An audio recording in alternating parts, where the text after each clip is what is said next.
పరిస్థితిలో ఈరోజు రాష్ట్రం ఉంది. దానిలో భాగంగానే గత 2 సంవత్సరాలుగా క్రీడా శాఖలో వివిధ మార్పులు చేర్పులు చేయడం జరిగింది. దానిలో భాగంగానే ఎన్నో కొత్త అభివృద్ధి కార్యక్రమాలకు శ్రీకారం చుట్టాం.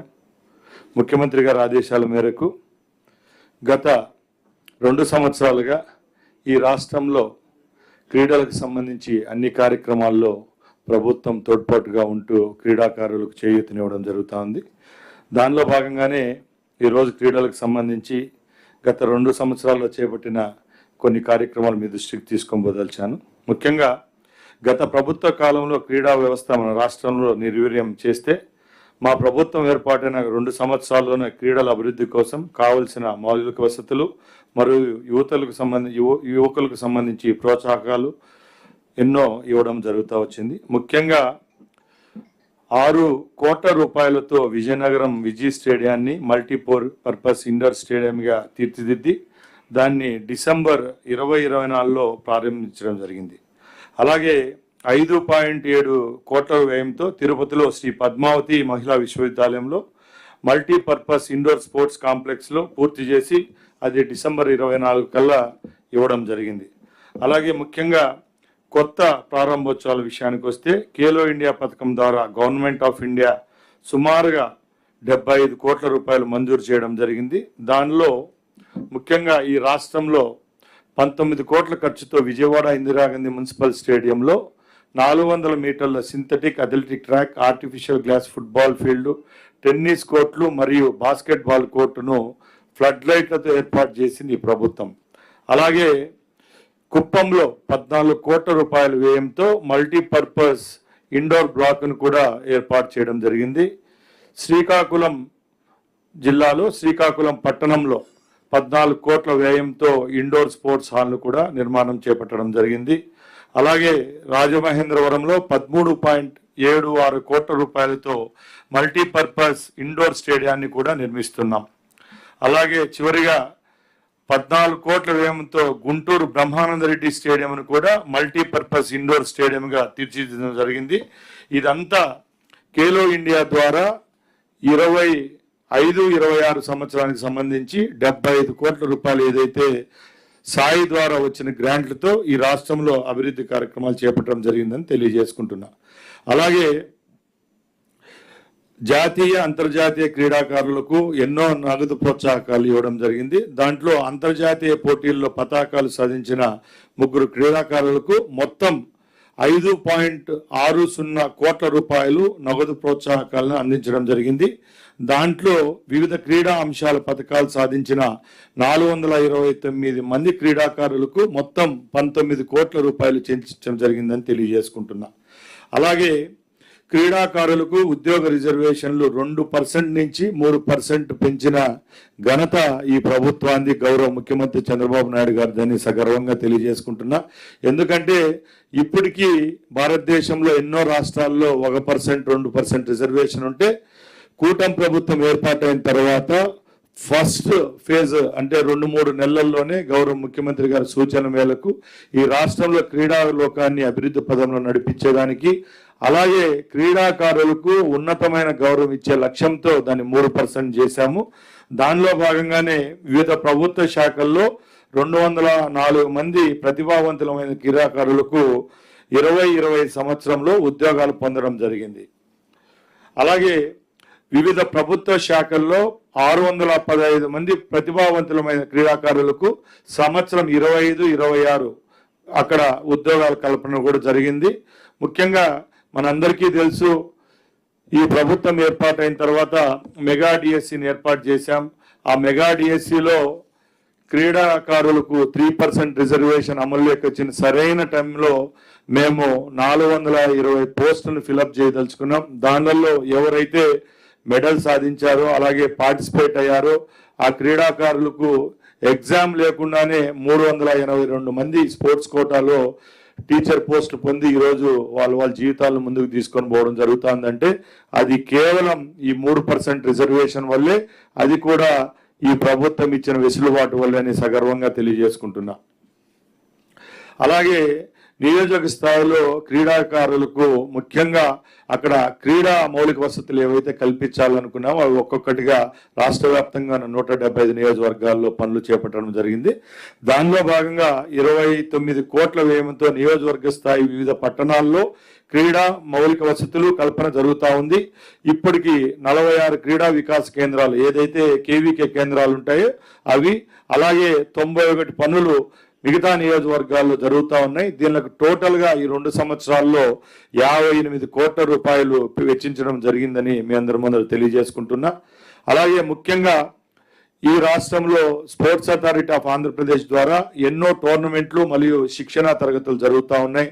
దానిలో భాగంగానే గత వేసవిలో 2024-25 సంవత్సరం అనుకోండి, ఈ వేసవి 25-26 సంవత్సరంలో కూడా ప్రతి ఒక్క నియోజకవర్గ స్థాయిలో క్యాంప్స్ నిర్వర్తించాయి. దిగ్విజయంగా వందలాది వేలాది మంది క్రీడాకారులకు ఒక వరంగా మారిందని తెలియజేసుకునేదానికి మాకు చాలా గర్వంగా ఉందని తెలియజేసుకుంటున్నా.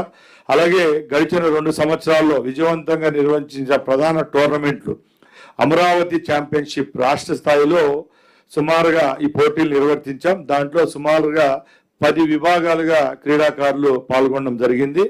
అలాగే ఏపీ రాష్ట్ర పారా బ్యాడ్మింటన్ ఛాంపియన్షిప్ పోటీలు కూడా నిర్వహణ ఈ రాష్ట్రంలో ఈ 2 సంవత్సరాల్లో జరిగింది.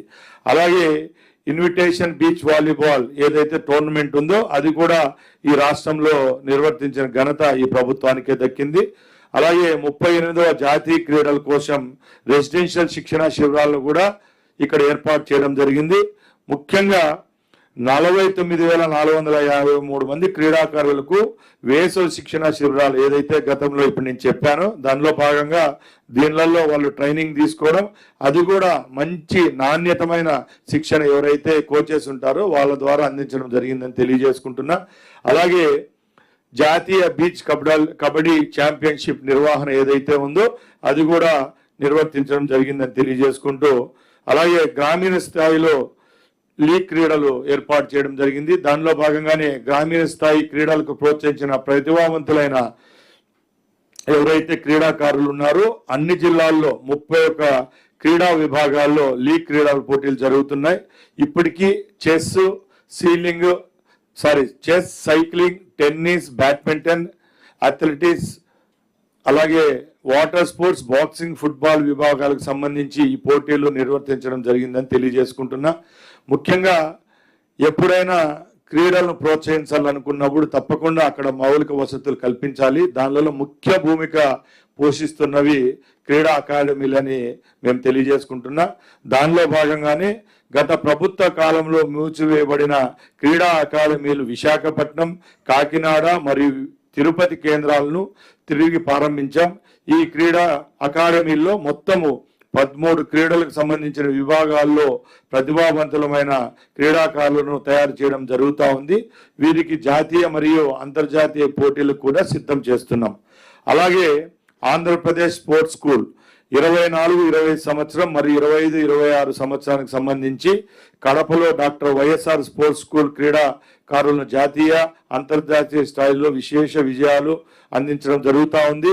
ఎక్కడ ఆ క్రీడా స్కూళ్ళకు సంబంధించి ఎక్కడ ఏ విధమైన చిన్న పొరపాట్లు కూడా జరగకుండా అక్కడ ఏవైతే క్రీడాకారులకు సంబంధించి చదువు విషయంలోనైతేనే వాళ్ళకి ట్రైనింగ్ విషయంలోనైతేనే రాజీ పడకుండా ఈ ప్రభుత్వం ఆర్థికంగా అన్ని విధాలా సపోర్ట్ చేస్తుందని చెప్పి తెలియజేసుకున్నా. అలాగే జాతీయ స్థాయి పతాకాలు సుమారుగా 196 మంది విద్యార్థులకు వివిధ జాతీయ పోటీల్లో పాల్గొని 5 పథకాలు, దానిలో 1 బంగారు, 3 వెండి, అలాగే 3 కాంస్య పథకాలు సాధించడం జరిగిందని తెలియజేసుకుంటున్నా.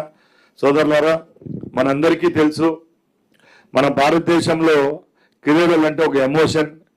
అలాంటి ఎమోషన్ అయిన క్రీడలను భారతదేశ వ్యాప్తంగా దేశీయ స్థాయిలో స్పోర్ట్స్ అథారిటీ ఆఫ్ ఏదైతే ఇండియా అది ప్రమోట్ చేస్తూ ఉంటే రాష్ట్ర వ్యాప్తంగా స్పోర్ట్స్ అథారిటీ ఆఫ్ ఆంధ్రప్రదేశ్ సహాయ సహకారాలు అందిస్తుంది. దానిలో భాగంగానే మనకు సంబంధించి ఎన్నో అకాడమీలు ఉన్నాయి, అలాగే ఎన్నో స్కూల్స్ ఉన్నాయి. అన్ని దానిలకు ప్రభుత్వ పరంగా ఏవైతే సహాయ సహకారాలు అందిస్తున్నారో ప్రభుత్వం కూడా ఇస్తున్నాయి.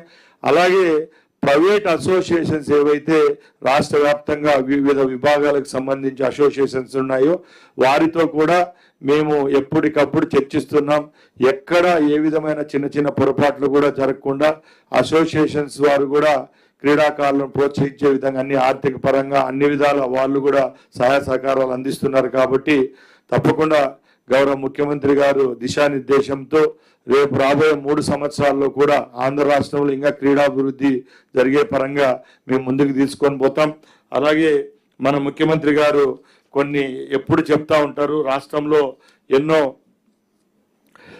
కార్యక్రమాలు గత 3 పర్యాయాలు ముఖ్యమంత్రిగా ఉన్నప్పుడు ఆ రోజు వేసిన ఏవైతే బీజాలే ఈరోజు మొలకెత్తి మాన్లై ఈరోజు చాలా మంది నేషనల్ ఇంటర్నేషనల్ పేమెంట్స్ లో వాళ్ళు పథకాలు సాధిస్తూ రాణిస్తున్నారంటే ఆ రోజు తెలుగుదేశం పార్టీ ప్రభుత్వం ఉన్నప్పుడు అప్పుడు ఏర్పాటు చేసిన క్రీడా వికాస కేంద్రాలు అనుకోండి, అప్పుడు ఎక్సలెన్సీ సెంటర్స్ అనుకోండి, ఇవన్నీ ద్వారా రాణించిన విద్యార్థులే ఈరోజు చాలా మంది ఉండడం జరిగింది.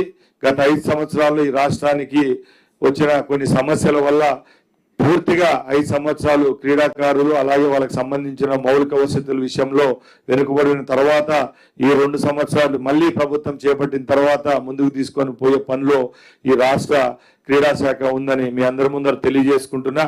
అలాగే ముఖ్యంగా నెక్స్ట్ మాకు ఫ్యూచరిస్టిక్ గా ఈ రాష్ట్రంలో ఎన్నో కార్యక్రమాలు చేపట్టేదానికి దిశానిర్దేశం చేస్తున్నారు. దానిలో భాగంగానే అమరావతి స్పోర్ట్స్ సిటీ, దాంట్లో హై పర్ఫార్మెన్స్ ట్రైనింగ్ సెంటర్, దాన్ని కూడా 2028లో ప్రారంభించేదానికి ఇనిషియేషన్ స్టెప్స్ తీసుకుంటున్నాం. అలాగే తిరుపతికి సంబంధించి sports centre of excellence plan at దామినేడులో 24 ఎకరాల పైన గతంలో కేబినెట్ లో డెసిషన్ తీసుకోవడం జరిగింది. అక్కడ భూమిని కూడా కేటాయించారు గౌరవ ముఖ్యమంత్రి గారు. అది కూడా త్వరలో స్టార్ట్ చేస్తామని తెలియజేసుకుంటున్నాం. అలాగే ఒలింపిక్ విషయానికి వస్తే ఒలింపిక్స్ ఫ్యూచర్ ప్లాన్ లో మేమున్నాం. దానిలో భాగంగానే ఏ స్కూల్స్ అయితే ఉన్నాయో దానిలో టార్గెట్ చేసి అక్కడ నాణ్యమైన ఎవరైతే క్రీడాకారులు ఉంటారో వాళ్ళందరినీ మెరుగులు దిద్ది తప్పకుండా దాంట్లో కూడా పార్టిసిపేట్ చేసి